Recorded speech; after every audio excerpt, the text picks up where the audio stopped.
Musique Concrète is a prequel to electronic music, the great-grandfather of all techno heads. Musique Concrète, a name made up by the French language that translates to concrete music. That's real funny coming from people who think French is an acceptable form of communication.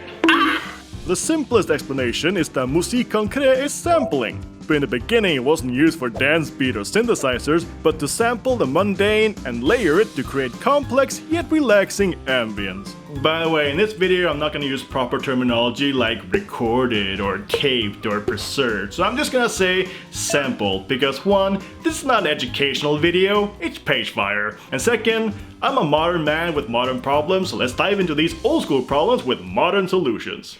In the beginning, there was music, and it was pretty good. Except the only way to experience it was to attend a concert, ask someone to play it for you, or learn it. Ugh, who would actually want to learn music? The Deutsch dork Emil Berliner agreed, so he invented the gramophone. This was considered a not a dick move, because now you can listen to music at your own free will, albeit in poor quality. But then some French nerds saw a new potential of a new music genre in this technology, that we would see works written for records rather than a stage. One of them was Pierre Schaeffer, who started his own circle jerk of elitism that would argue about separating arts in records and radio from performed work. The name acousmatic was born from this debate, the form of hearing a sound without seeing the source. Example, see guitar, play guitar, hear guitar. See speaker, hear guitar, wear guitar! But the problem with the word acousmatic is that it looks weird and it's not TikTok algorithm friendly, so no one used it. But when Pierre and his peers started making this kind of music on records, they used tapes and loops of everyday object to create a symphony of noise. Then the term concrete music, or musique concrète, got thrown around and everyone used that instead to refer to this experimental sound.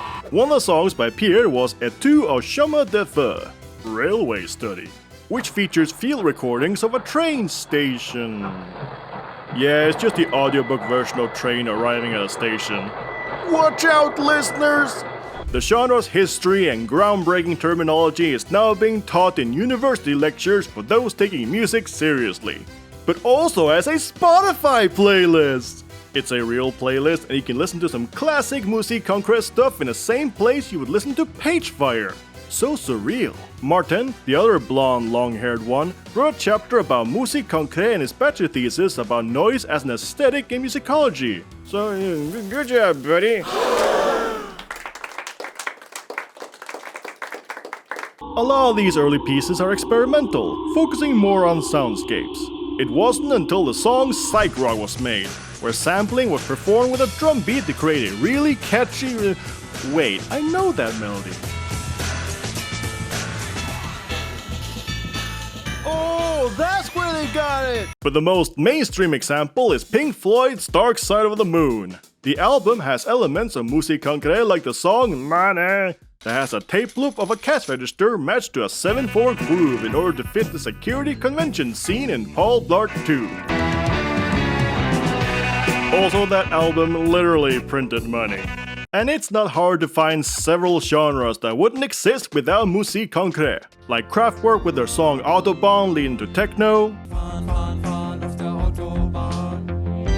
Beatles with Revolution number 9 leading to psychedelic music, Throbbing Gristle with more harsher beats that will lead to industrial genres, Brian Eno's everything, including the Berlin albums to Bowie and Iggy in the late 70s, synthesizer manufacturing for 80s pop, Grandmaster Flash using turntables that sample good times where people would improvise a talking style leading to rap and hip-hop. All of this leading up to literally everything around us, including modern music production and how we sample ourselves, like recording instruments and vocals, but more advanced. So we sample ourselves when we make an album? Even when I record a sketch for this video, is life itself a sample? Am I a sample of my parents? Is our current understanding of the universe around us a sample of the Big Bang? What did the Big Bang sample? Man, all this existentialism really got me hungry. Hey Martin, let's go to the kitchen and sample stuff! Woo! Yeah! And now me and Mark's gonna go to the kitchen and sample some stuff for a Musique Concrète song. You ready, buddy? Hell yeah! Let's go! Woo!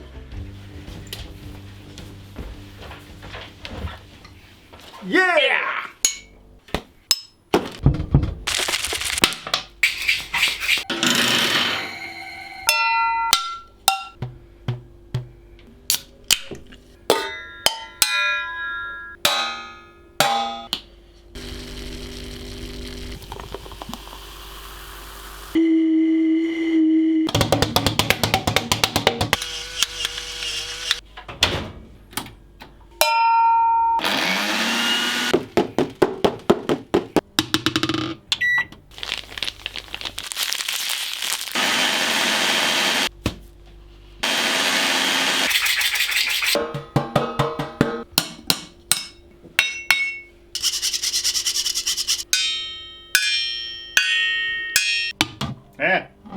I think we've done enough, so after this one, let's go back to the computer!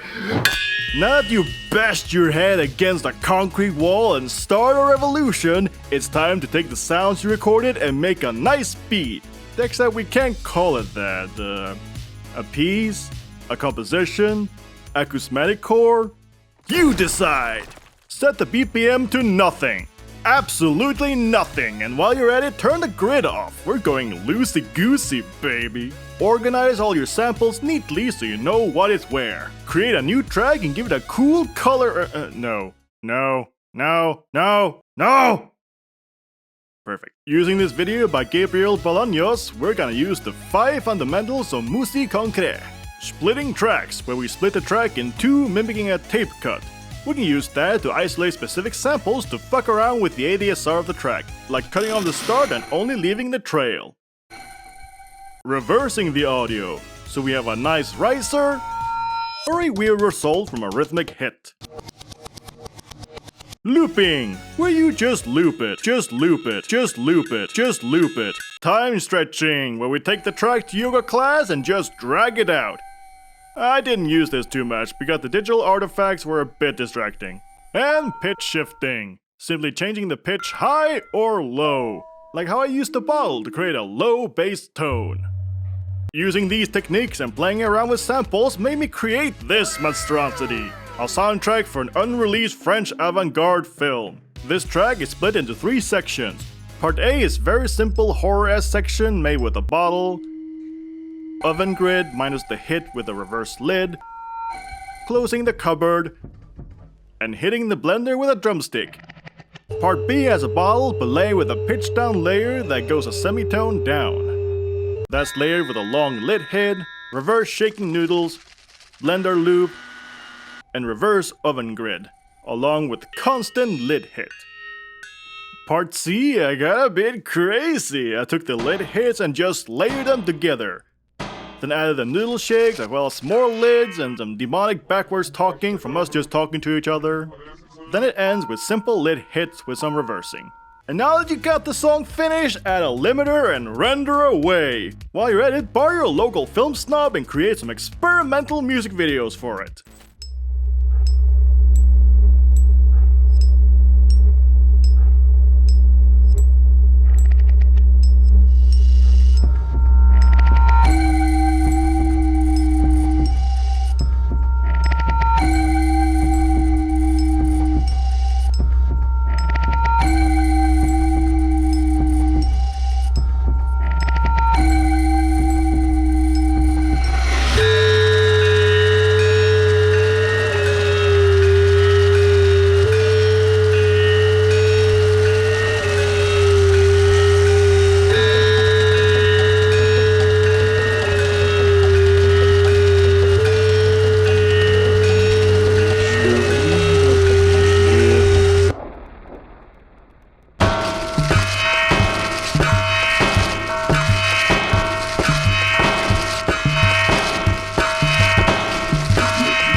Congratulations! You made art.